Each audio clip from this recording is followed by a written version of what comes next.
ਪਿਆਰੇ ਵਿਦਿਆਰਥੀਓ, ਜਿਵੇਂ ਕਿ ਤੁਸੀਂ ਜਾਣਦੇ ਹੋ ਕਿ ਅਸੀਂ ਲਾਸਟ ਲੈਕਚਰ ਦੇ ਵਿੱਚ ਤੁਲਨਾਤਮਕ ਰਾਜਨੀਤੀ ਦਾ ਮੀਨਿੰਗ ਅਤੇ ਉਸ ਦੀਆਂ ਵਿਸ਼ੇਸ਼ਤਾਵਾਂ ਡਿਸਕਸ ਕੀਤੀਆਂ ਸੀ।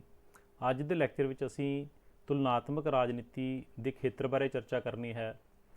ਸੋ ਖੇਤਰ ਦਾ ਮਤਲਬ ਹੈ ਕਿ ਅਸੀਂ ਤੁਲਨਾਤਮਕ ਰਾਜਨੀਤੀ ਦੇ ਵਿੱਚ ਕਿਹੜੀ ਚੀਜ਼ ਦੀ ਸਟੱਡੀ ਸ਼ਾਮਲ ਕਰਦੇ ਹਾਂ। ਅਸੀਂ ਕੰਪੈਰੀਟਿਵ ਸਟੱਡੀ ਦੇ ਵਿੱਚ ਕਿਹੜੀ ਚੀਜ਼ ਦਾ ਅਧਿਐਨ ਕਰਦੇ ਹਾਂ, ਉਹ ਸਾਰਾ ਕੁਝ ਇਹਦੇ ਖੇਤਰ ਵਿੱਚ ਆ ਜਾਂਦਾ ਹੈ।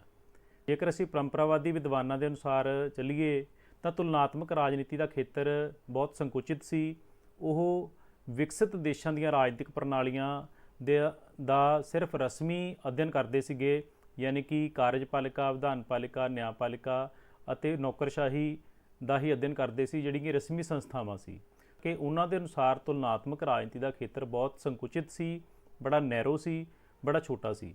ਪਰੰਤੂ ਜਿਹੜੇ ਆਧੁਨਿਕ ਵਿਦਵਾਨ ਨੇ ਉਹਨਾਂ ਦੇ ਅਨੁਸਾਰ ਤੁਲਨਾਤਮਕ ਰਾਜਨੀਤੀ ਦੇ ਵਿੱਚ ਅਸੀਂ ਏਸ਼ੀਆ, ਅਫਰੀਕਾ ਅਤੇ ਲੈਟਿਨ ਅਮਰੀਕਾ ਦੀਆਂ ਜਿਹੜੀਆਂ ਰਾਜਨੀਤਿਕ ਪ੍ਰਣਾਲੀਆਂ ਨੇ ਉਹਨਾਂ ਨੇ ਉਹਦੇ ਅਧਿਐਨ ਨੂੰ ਵੀ ਸ਼ਾਮਿਲ ਕੀਤਾ ਆ।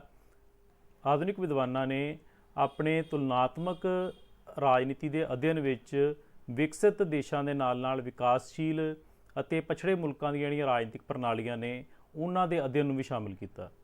ਸੋ ਉਹਦੇ ਵਿੱਚ ਉਹਨਾਂ ਨੇ ਰਸਮੀ ਸੰਸਥਾਵਾਂ ਦੇ ਨਾਲ ਗੈਰ ਰਸਮੀ ਜਿਹੜੇ ਤੱਤ ਨੇ ਜਾਂ ਸੰਗਠਨ ਨੇ ਉਹਨਾਂ ਦੇ ਅਧਿਐਨ ਨੂੰ ਵੀ ਸ਼ਾਮਿਲ ਕੀਤਾ। ਇਸ ਕਰਕੇ ਆਧੁਨਿਕ ਵਿਦਵਾਨਾਂ ਦੇ ਅਨੁਸਾਰ ਤੁਲਨਾਤਮਕ ਰਾਜਨੀਤੀ ਦਾ ਖੇਤਰ ਜਿਹੜਾ ਬਹੁਤ ਵਿਸ਼ਾਲ ਆ, ਯਾਨੀ ਕਿ ਅਸੀਂ ਰਸਮੀ ਸੰਸਥਾਵਾਂ ਦੇ ਨਾਲ ਗੈਰ ਰਸਮੀ ਜਿਹੜੀਆਂ ਸੰਸਥਾਵਾਂ ਨੇ ਜਾਂ ਸੰਗਠਨ ਨੇ ਉਹਨਾਂ ਦਾ ਵੀ ਅਧਿਐਨ ਕਰਦੇ ਹਾਂ। ਇਸ ਕਰਕੇ ਆਧੁਨਿਕ ਵਿਦਵਾਨਾਂ ਦੇ ਅਨੁਸਾਰ ਤੁਲਨਾਤਮਕ ਰਾਜਨੀਤੀ ਦਾ ਖੇਤਰ ਜਿਹੜਾ ਬਹੁਤ ਵੱਡਾ ਆ, ਬਹੁਤ ਵਿਆਪਕ ਆ, ਕਿਉਂਕਿ ਇਹ ਅਧਿਐਨ ਜਿਹੜਾ ਸਿਰਫ ਕਾਰਜਪਾਲਿਕਾ, ਵਿਧਾਨਪਾਲਿਕਾ, ਨਿਆਂਪਾਲਿਕਾ ਜਾਂ ਨੌਕਰਸ਼ਾਹੀ ਤੱਕ ਸੀਮਿਤ ਨਹੀਂ ਹੈਗਾ, ਬਲਕਿ ਇਹਦੇ ਵਿੱਚ ਅਸੀਂ ਗੈਰ ਰਸਮੀ ਜਿਹੜੇ ਸੰਗਠਨ ਆ, ਜਿਹਦੇ ਵਿੱਚ ਰਾਜਨੀਤਿਕ ਦਲ ਆ, ਦਬਾਓ ਸਮੂਹ ਆ, ਹਿੱਤ ਸਮੂਹ ਨੇ, ਜਾਤੀ ਸੰਗਠਨ ਆ ਅਤੇ ਹੋਰ ਵੀ ਬਹੁਤ ਸਾਰੀਆਂ ਜਿਹੜੀਆਂ ਗੈਰ ਰਸਮੀ ਸੰਸਥਾਵਾਂ ਨੇ ਜਾਂ ਸੰਗਠਨ ਆ ਜਿਹੜੇ ਕਿ ਰਾਜਨੀਤਿਕ ਪ੍ਰਣਾਲੀ ਦੀ ਕਾਰਜਸ਼ੀਲਤਾ ਨੂੰ ਪ੍ਰਭਾਵਿਤ ਕਰਦੇ ਨੇ, ਉਹਦਾ ਅਧਿਐਨ ਵੀ ਆਧੁਨਿਕ ਵਿਦਵਾਨਾਂ ਨੇ ਕੰਪੈਰੀਟਿਵ ਸਟੱਡੀ ਦੇ ਵਿੱਚ ਸ਼ਾਮਿਲ ਕੀਤਾ ਹੈ। ਯਾਨੀ ਕਿ ਤੁਲਨਾਤਮਕ ਰਾਜਨੀਤੀ ਦੇ ਅਧਿਐਨ ਵਿੱਚ ਉਹਨਾਂ ਨੇ ਰਸਮੀ ਸੰਸਥਾਵਾਂ ਦੇ ਨਾਲ ਗੈਰ ਰਸਮੀ ਜਿਹੜੇ ਤੱਤ ਨੇ ਜਾਂ ਸੰਗਠਨ ਨੇ ਉਹਨਾਂ ਦੇ ਅਧਿਐਨ ਨੂੰ ਵੀ ਸ਼ਾਮਿਲ ਕੀਤਾ ਹੈ। ਇਸ ਨਾਲ ਤੁਲਨਾਤਮਕ ਰਾਜਨੀਤੀ ਦਾ ਜਿਹੜਾ ਖੇਤਰ ਆ ਉਹ ਕਾਫੀ ਵਿਆਪਕ ਹੋ ਜਾਂਦਾ ਹੈ। ਸੋ ਆਓ ਅਸੀਂ ਪੁਆਇੰਟ ਵਾਈਜ਼ ਡਿਸਕਸ ਕਰਦੇ ਹਾਂ ਤੁਲਨਾਤਮਕ ਰਾਜਨੀਤੀ ਦੇ ਖੇਤਰ ਨੂੰ।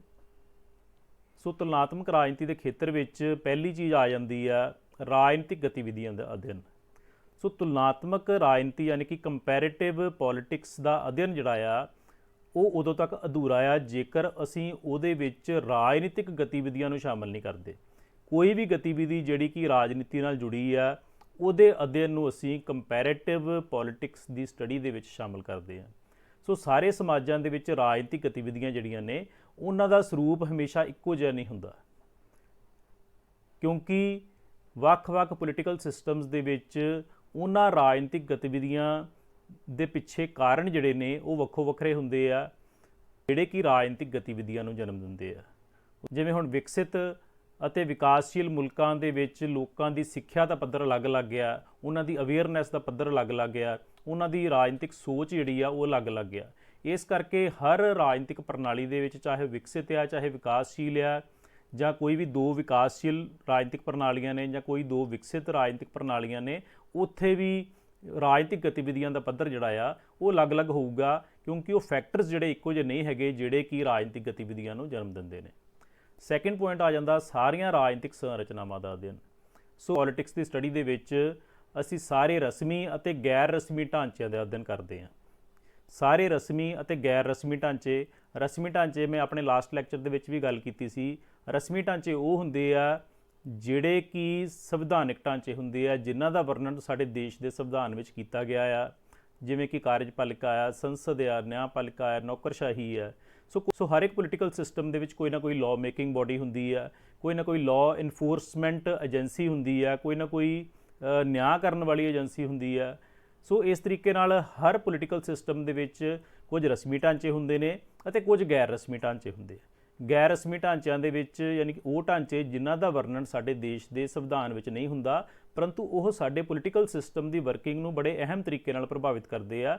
ਸੋ ਉਹਨਾਂ ਢਾਂਚਿਆਂ ਦਾ ਅਧਿਐਨ ਵੀ ਕੰਪੈਰੀਟਿਵ ਪੋਲੀਟਿਕਸ ਦੇ ਸਟੱਡੀ ਵਿੱਚ ਜ਼ਰੂਰੀ ਹੋ ਜਾਂਦਾ ਹੈ, ਕਿਉਂਕਿ ਉਹ ਸਾਰੇ ਫੈਕਟਰਸ ਜਿਹੜੇ ਕਿ ਰਾਜਨੀਤਿਕ ਪ੍ਰਣਾਲੀ ਦੀ ਕਾਰਜਸ਼ੀਲਤਾ ਨੂੰ ਪ੍ਰਭਾਵਿਤ ਕਰਦੇ ਨੇ, ਸਰਕਾਰਾਂ ਨੂੰ ਪ੍ਰਭਾਵਿਤ ਕਰਦੇ ਆ, ਸਰਕਾਰਾਂ ਦੇ ਫੈਸਲਿਆਂ ਨੂੰ ਪ੍ਰਭਾਵਿਤ ਕਰਦੇ ਆ, ਉਹਨਾਂ ਦਾ ਅਧਿਐਨ ਵੀ ਸਾਡੇ ਵਾਸਤੇ ਜ਼ਰੂਰੀ ਹੋ ਜਾਂਦਾ ਹੈ।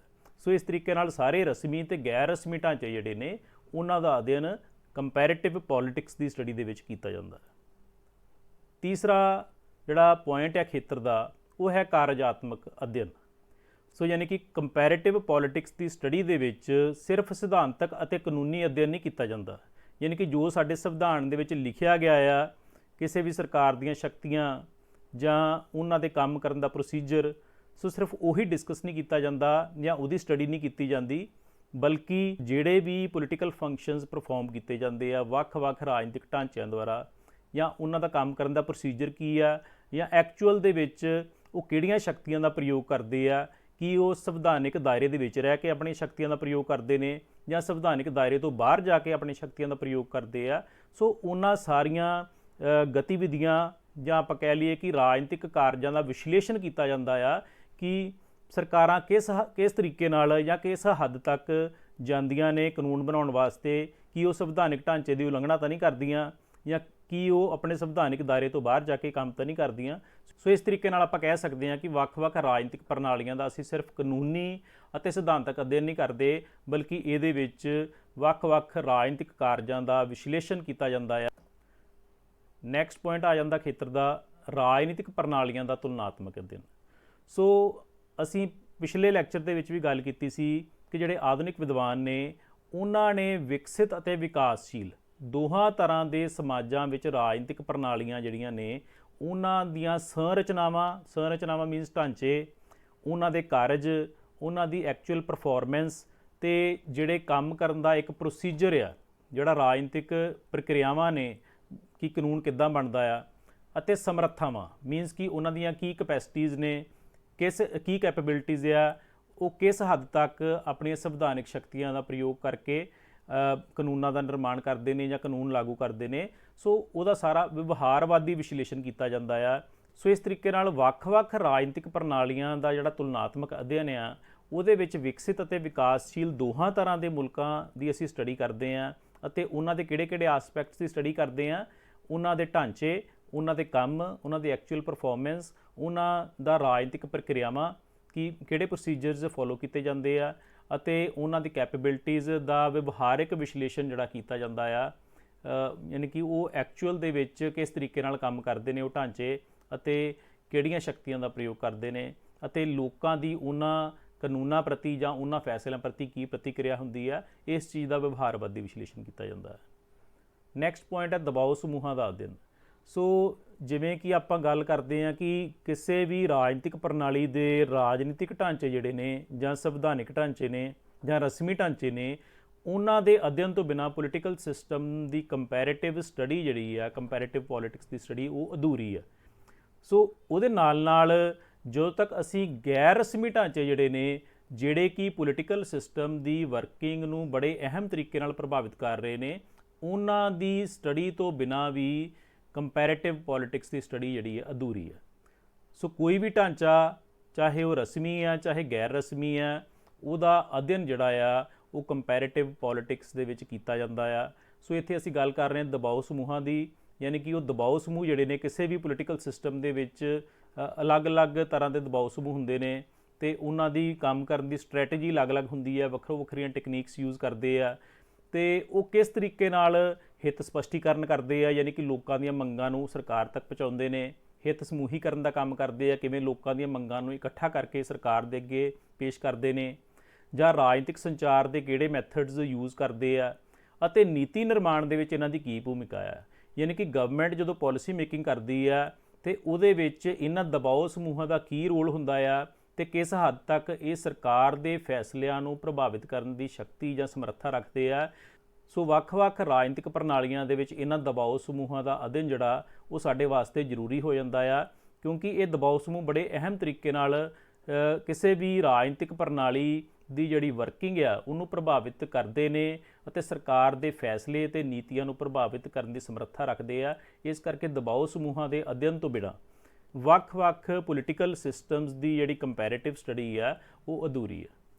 ਸੋ ਇਸ ਕਰਕੇ ਵੱਖ-ਵੱਖ ਦਬਾਓ ਸਮੂਹਾਂ ਦਾ ਅਧਿਐਨ ਜਿਹੜਾ ਆ ਉਹ ਕੰਪੈਰੀਟਿਵ ਪੋਲਿਟਿਕਸ ਦੀ ਸਟੱਡੀ ਦੇ ਵਿੱਚ ਕਰਨਾ ਸਾਡੇ ਵਾਸਤੇ ਜ਼ਰੂਰੀ ਹੋ ਜਾਂਦਾ ਹੈ।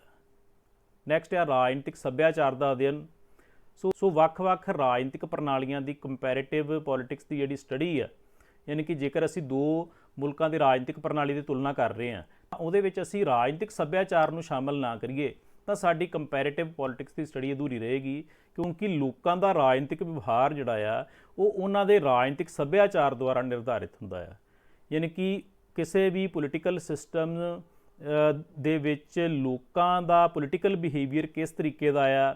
ਸਪੋਜ਼ ਜੇਕਰ ਕੋਈ ਵਿਅਕਤੀ ਵੋਟ ਪਾਉਣ ਜਾ ਰਿਹਾ ਆ ਤਾਂ ਉਹ ਕਿਸ ਤਰੀਕੇ ਨਾਲ ਵੋਟ ਦੀ ਵਰਤੋਂ ਕਰ ਰਿਹਾ, ਕਿ ਉਹ ਨਿਰਪੱਖ ਹੋ ਕੇ ਵੋਟ ਦੀ ਵਰਤੋਂ ਕਰ ਰਿਹਾ ਆ, ਕਿ ਉਹ ਲਾਲਚ ਵਿੱਚ ਆ ਕੇ ਵੋਟ ਦੀ ਵਰਤੋਂ ਕਰ ਰਿਹਾ ਆ, ਜਾਂ ਜੇਕਰ ਕੋਈ ਵਿਅਕਤੀ ਵੋਟ ਪਾਉਣ ਨਹੀਂ ਜਾ ਰਿਹਾ ਤਾਂ ਉਹਦੇ ਪਿੱਛੇ ਕੀ ਰੀਜ਼ਨ ਆ, ਕਿ ਉਹਦਾ ਇੰਟਰਸਟ ਨਹੀਂ ਹੈ ਰਾਜਨੀਤੀ ਵਿੱਚ, ਜਾਂ ਉਹਦਾ ਲੀਡਰਾਂ ਵਿੱਚ ਵਿਸ਼ਵਾਸ ਨਹੀਂ ਆ, ਕਿ ਆਰਥਿਕ ਮਜਬੂਰੀ ਆ ਕਿ ਉਹ ਵੋਟ ਪਾਉਣ ਨਹੀਂ ਜਾ ਰਿਹਾ। ਸੋ ਇਸ ਕਰਕੇ ਹਰ ਇੱਕ ਪੋਲੀਟੀਕਲ ਸਿਸਟਮ ਦੇ ਵਿੱਚ ਲੋਕਾਂ ਦਾ ਪੋਲੀਟੀਕਲ ਬਿਹੇਵੀਅਰ ਜਿਹੜਾ ਆ ਉਹ ਅਲੱਗ-ਅਲੱਗ ਹੁੰਦਾ ਆ, ਪੋਲੀਟੀਕਲ ਕਲਚਰ ਅਲੱਗ-ਅਲੱਗ ਹੁੰਦਾ ਆ। ਸੋ ਵੱਖ-ਵੱਖ ਰਾਜਨੀਤਿਕ ਪ੍ਰਣਾਲੀਆਂ ਦੀ ਜੇਕਰ ਅਸੀਂ ਤੁਲਨਾ ਕਰਦੇ ਹਾਂ ਤੇ ਉਹਦੇ ਵਿੱਚ ਅਸੀਂ ਰਾਜਨੀਤਿਕ ਸੱਭਿਆਚਾਰ ਨੂੰ ਸ਼ਾਮਲ ਨਹੀਂ ਕਰਦੇ ਤਾਂ ਸਾਡੀ ਕੰਪੈਰੀਟਿਵ ਪੋਲਿਟਿਕਸ ਦੀ ਸਟੱਡੀ ਜਿਹੜੀ ਆ ਉਹ ਅਧੂਰੀ ਰਹੇਗੀ। ਸੋ ਇਸ ਕਰਕੇ ਰਾਜਨੀਤਿਕ ਸੱਭਿਆਚਾਰ ਦਾ ਅਧਿਐਨ ਕੰਪੈਰੀਟਿਵ ਪੋਲਿਟਿਕਸ ਦੀ ਸਟੱਡੀ ਵਿੱਚ ਕਰਨਾ ਸਾਡੇ ਲਈ ਜ਼ਰੂਰੀ ਹੋ ਜਾਂਦਾ ਹੈ। ਸੋ ਤੁਲਨਾਤਮਕ ਰਾਜਨੀਤੀ ਦੇ ਖੇਤਰ ਵਿੱਚ ਅਸੀਂ ਨੈਕਸਟ ਪੁਆਇੰਟ ਆ ਰਾਜਨੀਤਿਕ ਸਮਾਜੀਕਰਨ ਦਾ ਅਧਿਐਨ। ਸੋ ਤੁਲਨਾਤਮਕ ਰਾਜਨੀਤੀ ਦੇ ਅਧਿਐਨ ਵਿੱਚ ਅਸੀਂ ਰਾਜਨੀਤਿਕ ਸਮਾਜੀਕਰਨ ਨੂੰ ਵੀ ਸ਼ਾਮਿਲ ਕਰਦੇ ਹਾਂ। ਰਾਜਨੀਤਿਕ ਸਮਾਜੀਕਰਨ ਕੀ ਆ? ਇੱਕ ਪ੍ਰਕਿਰਿਆ ਆ ਜਿਸ ਰਾਹੀਂ ਲੋਕਾਂ ਦੇ ਮਨ ਵਿੱਚ ਰਾਜਨੀਤਿਕ ਪ੍ਰਣਾਲੀ ਦੇ ਪ੍ਰਤੀ ਦ੍ਰਿਸ਼ਟੀਕੋਣ ਬਣਦੇ ਨੇ ਅਤੇ ਸਮੇਂ ਦੇ ਨਾਲ ਨਾਲ ਉਹਨਾਂ ਵਿੱਚ ਬਦਲਾਅ ਹੁੰਦਾ ਹੈ। ਸੋ ਜੇਕਰ ਅਸੀਂ ਰਾਜਨੀਤਿਕ ਸੱਭਿਆਚਾਰ ਦੀ ਸਟੱਡੀ ਕਰ ਰਹੇ ਹਾਂ ਤਾਂ ਸਾਨੂੰ ਉਹਦੇ ਨਾਲ ਨਾਲ ਰਾਜਨੀਤਿਕ ਸਮਾਜੀਕਰਨ ਨੂੰ ਵੀ ਅੰਡਰਸਟੈਂਡ ਕਰਨਾ ਪਏਗਾ ਕਿ ਰਾਜਨੀਤਿਕ ਸਮਾਜੀਕਰਨ ਦੀ ਪ੍ਰਕਿਰਿਆ ਜਿਹੜੀ ਆ ਉਹਦੇ ਵਿੱਚ ਕੀ ਬਦਲਾਅ ਆ ਰਹੇ ਆ। ਹੁਣ ਜੇਕਰ ਲੋਕ ਜ਼ਿਆਦਾ ਪੜ੍ਹ ਲਿਖ ਗਏ ਨੇ ਜਾਂ ਲੋਕਾਂ ਵਿੱਚ ਜ਼ਿਆਦਾ ਅਵੇਅਰਨੈਸ ਆ ਰਹੀ ਹੈ ਤਾਂ ਇਹਦਾ ਮਤਲਬ ਕਿ ਰਾਜਨੀਤਿਕ ਸਮਾਜੀਕਰਨ ਦੇ ਸਾਧਨਾਂ ਵਿੱਚ ਤਬਦੀਲੀ ਆਈ ਹੈ। ਯਾਨੀ ਕਿ ਪਹਿਲਾਂ ਜਿੱਦਾਂ ਕਿ ਇੰਟਰਨੈਟ ਨਹੀਂ ਸੀ ਹੁੰਦਾ, ਫੋਨ ਨਹੀਂ ਸੀ ਹੁੰਦਾ, ਤੇ ਇਹ ਰਾਜਨੀਤਿਕ ਸਮਾਜੀਕਰਨ ਦੇ ਸਾਧਨਾਂ ਵਿੱਚ ਤਬਦੀਲੀ ਆਈ ਹੈ ਕਿ ਸਿੱਖਣ ਦੇ ਬਹੁਤ ਸਾਧਨ ਆ। ਅਸੀਂ ਅਖਬਾਰ ਪੜ੍ਹ ਕੇ ਸਿੱਖ ਸਕਦੇ ਹਾਂ, ਅਸੀਂ ਨਿਊਜ਼ ਸੁਣ ਕੇ ਸਿੱਖ ਸਕਦੇ ਹਾਂ। ਇੰਟਰਨੈਟ ਜਿਹੜਾ ਆ ਸਾਡੇ ਕੋਲ ਸਿੱਖਣ ਦਾ ਇੱਕ ਸਭ ਤੋਂ ਵੱਡਾ ਮਾਧਿਅਮ ਆ। ਅਸੀਂ ਕਿਸੇ ਵੀ ਥਾਂ 'ਤੇ ਕਦੇ ਵੀ ਅਸੀਂ ਕਿਸੇ ਵੀ ਜਗ੍ਹਾ 'ਤੇ ਕਿਸੇ ਵੀ ਸਮੇਂ ਇੰਟਰਨੈਟ ਦੇ ਰਾਹੀਂ ਕਿਸੇ ਵੀ ਤਰ੍ਹਾਂ ਦੀ ਇਨਫੋਰਮੇਸ਼ਨ ਜਿਹੜੀ ਹਾਸਲ ਕਰ ਸਕਦੇ ਹਾਂ। ਅਤੇ ਇਸ ਤਰੀਕੇ ਨਾਲ ਜੇਕਰ ਰਾਜਨੀਤਿਕ ਸੱਭਿਆਚਾਰ ਵਿੱਚ ਪਰਿਵਰਤਨ ਆਉਂਦੇ ਨੇ ਤਾਂ ਇਹਦੇ ਪਿੱਛੇ ਰੀਜ਼ਨ ਕੀ ਆ ਕਿ ਰਾਜਨੀਤਿਕ ਸਮਾਜੀਕਰਨ ਦੀ ਪ੍ਰਕਿਰਿਆ ਵੀ ਜਿਹੜੀ ਆ ਉਹਦੇ ਵਿੱਚ ਵੀ ਕਿਤੇ ਨਾ ਕਿਤੇ ਚੇਂਜਿਸ ਆਈਆਂ ਨੇ ਅਤੇ ਰਾਜਨੀਤਿਕ ਪ੍ਰਣਾਲੀ ਵਿੱਚ ਆ ਰਹੀਆਂ ਜਿਹੜੀਆਂ ਤਬਦੀਲੀਆਂ ਨੇ ਉਹਨਾਂ ਦਾ ਅਧਿਐਨ ਕਰਨ ਲਈ ਰਾਜਨੀਤਿਕ ਸਮਾਜੀਕਰਨ ਦੀ ਪ੍ਰਕਿਰਿਆ ਨੂੰ ਸਮਝਣਾ ਜ਼ਰੂਰੀ ਹੈ ਕਿ ਉਸ ਪ੍ਰੋਸੈਸ ਦੇ ਵਿੱਚ ਕੀ ਚੇਂਜਿਸ ਆਈਆਂ ਨੇ ਕਿ ਜਿਹਦੇ ਨਾਲ ਲੋਕਾਂ ਦੇ ਰਾਜਨੀਤਿਕ ਪ੍ਰਣਾਲੀ ਪ੍ਰਤੀ ਦ੍ਰਿਸ਼ਟੀਕੋਣ ਜਿਹੜੇ ਬਦਲੇ ਨੇ। ਜੇਕਰ ਲੋਕ ਪਹਿਲਾਂ ਨਾਲੋਂ ਜ਼ਿਆਦਾ ਪੜ੍ਹ ਲਿਖ ਗਏ ਨੇ, ਜ਼ਿਆਦਾ ਅਵੇਅਰ ਹੋ ਗਏ ਆ, ਇਟ ਮੀਨਸ ਕਿ ਐਜੂਕੇਸ਼ਨ ਸਿਸਟਮ ਜਿਹੜਾ ਆ ਉਹ ਪਹਿਲਾਂ ਨਾਲੋਂ ਵਧੀਆ ਹੋ ਗਿਆ ਅਤੇ ਲੋਕਾਂ ਦੇ ਸਿੱਖਣ ਦੇ ਚਾਂਸਿਸ ਜਿਹੜੇ ਨੇ ਉਹ ਵੱਧ ਗਏ ਆ। ਸੋ ਇਸ ਕਰਕੇ ਰਾਜਨੀਤਿਕ ਸਮਾਜੀਕਰਨ ਦੀ ਪ੍ਰਕਿਰਿਆ ਨੂੰ ਸਮਝਣਾ ਜ਼ਰੂਰੀ ਆ, ਤਾਂ ਹੀ ਅਸੀਂ ਕਿਸੇ ਪੋਲੀਟੀਕਲ ਸਿਸਟਮ ਦੀ ਦੂਜੇ ਪੋਲੀਟੀਕਲ ਸਿਸਟਮ ਦੇ ਨਾਲ ਕੰਪੈਰੀਟਿਵ ਸਟੱਡੀ ਕਰ ਸਕਦੇ ਹਾਂ ਜੇਕਰ ਅਸੀਂ ਰਾਜਨੀਤਿਕ ਸਮਾਜੀਕਰਨ ਨੂੰ ਅੰਡਰਸਟੈਂਡ ਕਰ ਲਈਏ ਅਤੇ ਉਸ ਦੀ ਪ੍ਰਕਿਰਿਆ ਨੂੰ ਅੰਡਰਸਟੈਂਡ ਕਰੀਏ। ਨੈਕਸਟ ਆ ਜਾਂਦਾ ਰਾਜਨੀਤਿਕ ਸਹਿਭਾਗਤਾ ਦਾ ਅਧਿਐਨ। ਰਾਜਨੀਤਿਕ ਸਹਿਭਾਗਤਾ ਕੀ ਹੈ? ਲੋਕਾਂ ਦੀ ਪੋਲੀਟੀਕਲ ਸਿਸਟਮ ਦੇ ਵਿੱਚ ਪਾਰਟੀਸਿਪੇਸ਼ਨ। ਸੋ ਰਾਜਨੀਤਿਕ ਸਹਿਭਾਗਤਾ ਕੀ ਹੈ? ਵਿਅਕਤੀ ਦਾ ਵੱਖ-ਵੱਖ ਪੱਧਰਾਂ ਉੱਤੇ ਰਾਜਨੀਤਿਕ ਪ੍ਰਣਾਲੀ ਵਿੱਚ ਹਿੱਸਾ ਲੈਣ ਤੋਂ ਹੈ। ਸੋ ਹਰ ਇੱਕ ਪੋਲੀਟੀਕਲ ਸਿਸਟਮ ਦੇ ਵਿੱਚ ਲੋਕਾਂ ਦੀ ਰਾਜਨੀਤੀ ਵਿੱਚ ਹਿੱਸੇਦਾਰੀ ਜਿਹੜੀ ਆ ਜਾਂ ਪਾਰਟੀਸਿਪੇਸ਼ਨ ਆ ਉਹ ਅਲੱਗ ਤਰ੍ਹਾਂ ਦੀ ਹੁੰਦੀ ਆ।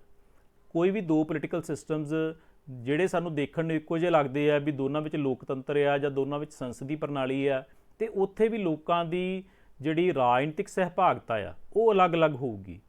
ਲੋਕਾਂ ਦੀ ਪਾਰਟੀਸਿਪੇਸ਼ਨ ਜਿਹੜੀ ਪੋਲੀਟਿਕਸ ਦੇ ਵਿੱਚ ਅਲੱਗ-ਅਲੱਗ ਹੋਊਗੀ।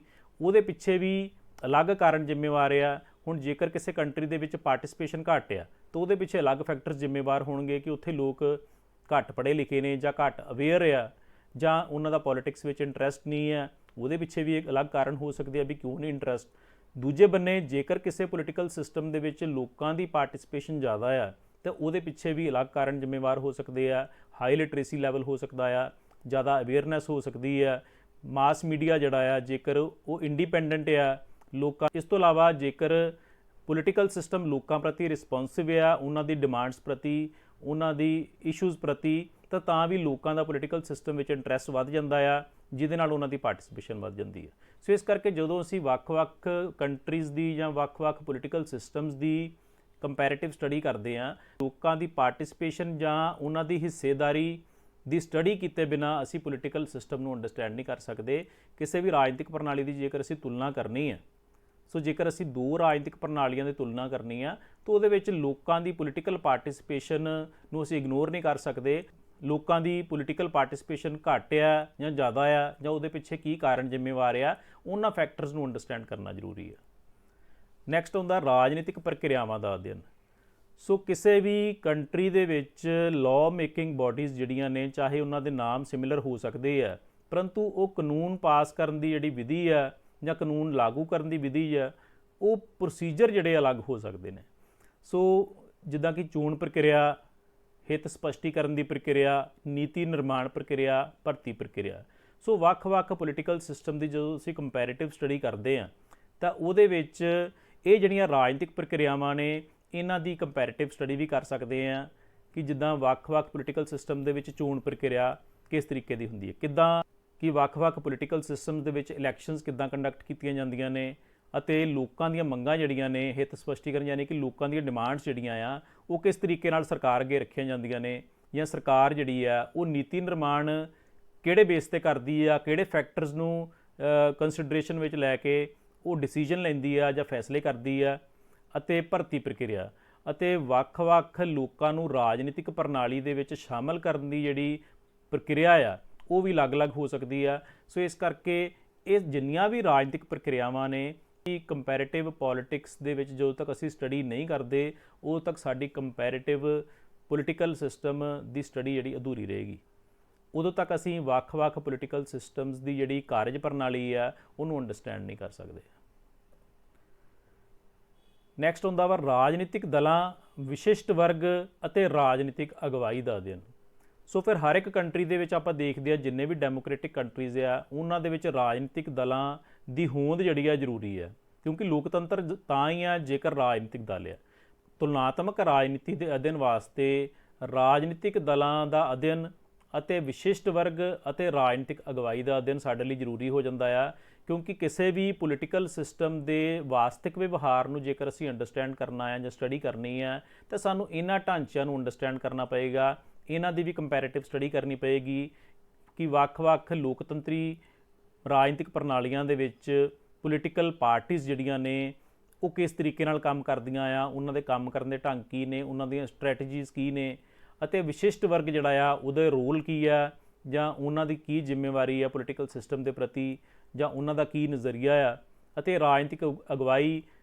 ਰਾਜਨੀਤਿਕ ਅਗਵਾਈ ਮੀਨਸ ਕਿ ਜਿਹੜੇ ਸਾਡੇ ਲੀਡਰਸ ਆ ਉਹਨਾਂ ਦੀ ਐਜੂਕੇਸ਼ਨ ਦਾ ਲੈਵਲ ਕੀ ਆ, ਉਹਨਾਂ ਦੀ ਲੋਕਾਂ ਦੇ ਇਸ਼ੂਜ਼ ਪ੍ਰਤੀ ਕਿੰਨੀ ਕੁ ਸੈਂਸਿਟੀਵਿਟੀ ਆ, ਕਿੰਨੀ ਕੁ ਸੀਰੀਅਸਨੈਸ ਉਹ ਵਿਖਾਉਂਦੇ ਨੇ ਲੋਕਾਂ ਦੇ ਇਸ਼ੂਜ਼ ਨੂੰ ਡਿਸਕਸ ਕਰਨ ਵਾਸਤੇ, ਅਤੇ ਕਿਸ ਤਰੀਕੇ ਨਾਲ ਲੋਕਾਂ ਦੀਆਂ ਜਿਹੜੀਆਂ ਡਿਮਾਂਡਸ ਆ ਉਹਨਾਂ ਦੇ ਅਕੋਰਡਿੰਗਲੀ ਪਾਲਿਸੀਜ਼ ਦੀ ਫਾਰਮੂਲੇਸ਼ਨ ਕਰਦੇ ਆ, ਫੈਸਲੇ ਕਰਦੇ ਨੇ, ਨੀਤੀਆਂ ਕਰਦੇ ਨੇ। ਸੋ ਇਹਨਾਂ ਢਾਂਚਿਆਂ ਨੂੰ ਅੰਡਰਸਟੈਂਡ ਕਰਨਾ ਕੰਪੈਰੀਟਿਵ ਪੋਲੀਟਿਕਸ ਦੇ ਵਿੱਚ ਸਾਡੇ ਲਈ ਜ਼ਰੂਰੀ ਹੋ ਜਾਂਦਾ ਹੈ ਜੇਕਰ ਅਸੀਂ ਵੱਖ-ਵੱਖ ਪੋਲੀਟੀਕਲ ਸਿਸਟਮਸ ਦੇ ਵਿੱਚ ਕੰਪੈਰੀਟਿਵ ਸਟੱਡੀ ਕਰਨੀ ਆ।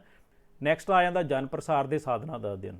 ਸੋ ਵੱਖ-ਵੱਖ ਪੋਲੀਟੀਕਲ ਸਿਸਟਮਸ ਦੀ ਕੰਪੈਰੀਟਿਵ ਸਟੱਡੀ ਤਦ ਤੱਕ ਅਧੂਰੀ ਆ ਜੇਕਰ ਅਸੀਂ ਉਹਦੇ ਵਿੱਚ ਜਨ ਪ੍ਰਸਾਰ ਦੇ ਜਿਹੜੇ ਸਾਧਨ ਆ ਉਹਨਾਂ ਦੀ ਕੰਪੈਰੀਟਿਵ ਸਟੱਡੀ ਨਹੀਂ ਕਰਦੇ, ਉਹਨਾਂ ਦਾ ਐਨਾਲਿਸਿਸ ਨਹੀਂ ਕਰਦੇ, ਕਿਉਂਕਿ ਜਨ ਪ੍ਰਸਾਰ ਦੇ ਸਾਧਨ ਜਿਹੜੇ ਨੇ ਉਹ ਲੋਕਾਂ ਦੀਆਂ ਡਿਮਾਂਡਸ ਨੂੰ ਸਰਕਾਰ ਤੱਕ ਪਹੁੰਚਾਉਣ ਵਾਸਤੇ, ਨੌਕਰਸ਼ਾਹੀ ਤੱਕ ਪਹੁੰਚਾਉਣ ਵਾਸਤੇ ਬੜਾ ਅਹਿਮ ਰੋਲ ਪਲੇ ਕਰਦੇ ਨੇ।